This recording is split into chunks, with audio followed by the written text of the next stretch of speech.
The next thing the bile does as it moves through the intestines is to balance the immune system.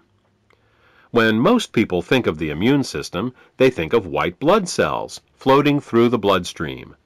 But over 1/2 of the immune system is actually located in the intestines. The job of the immune system in the intestines is much more difficult than that in the bloodstream.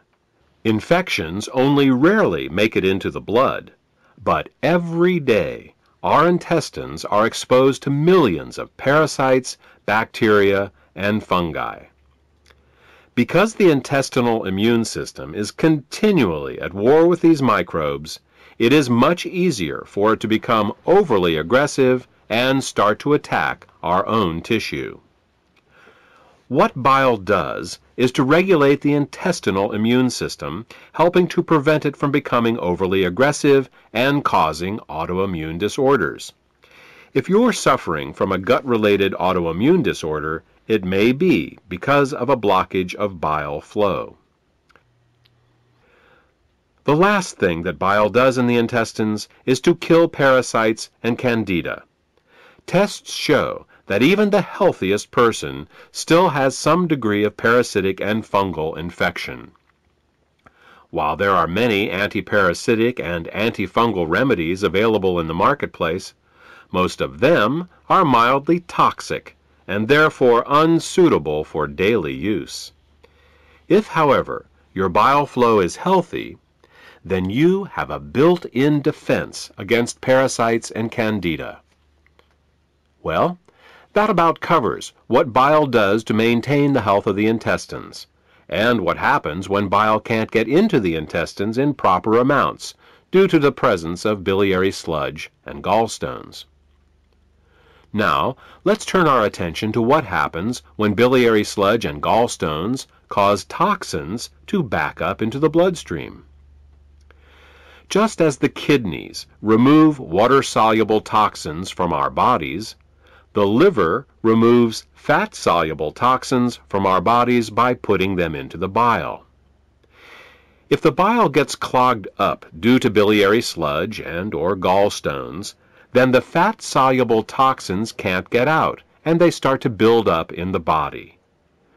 One of the first signs that bile is backing up is an increase in cholesterol. This happens because the only way cholesterol can leave the body is through the bile.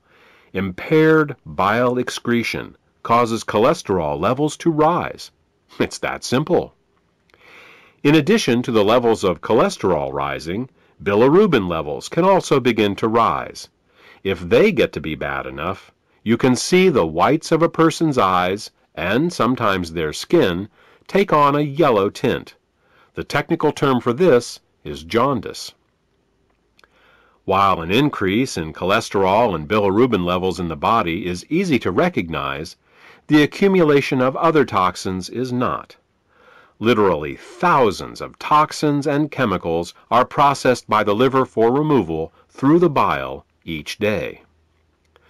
When gallstones and biliary sludge prevent these toxins from leaving the body, they begin to accumulate in the bloodstream and the tissues, causing all sorts of problems. Dissolving gallstones and biliary sludge is an often overlooked but vitally important part of any detoxification program. The last problem we will discuss, that is caused by bile backing up into the bloodstream, has to do with immune function. As we said earlier, bile plays an important role in the immune system of the intestines by keeping it from becoming overly aggressive. Unfortunately, what's good for the immune system of the intestines is terrible for the rest of the body.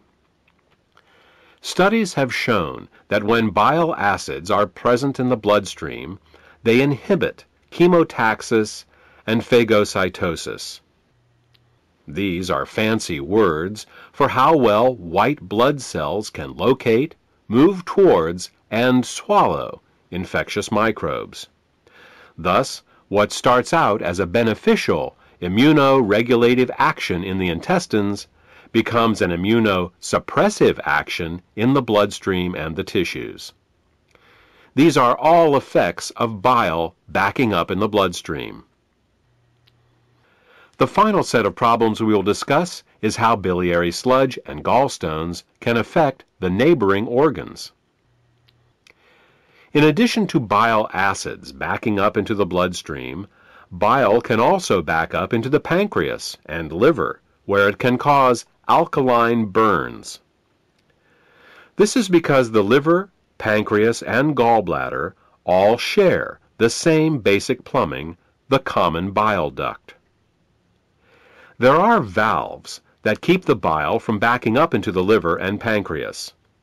If a small stone finds its way into one of these valves, the valve can get stuck in the open position.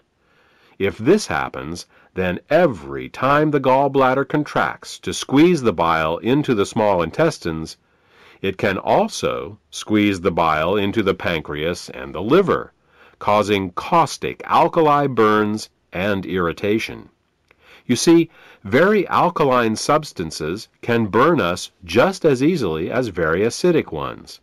And with a pH of 9.5, bile is very alkaline. Mild alkali burns for a short time in these organs may only result in local irritation, but over a long period of time, these alkali burns can cause diabetes, hepatitis, and cancer.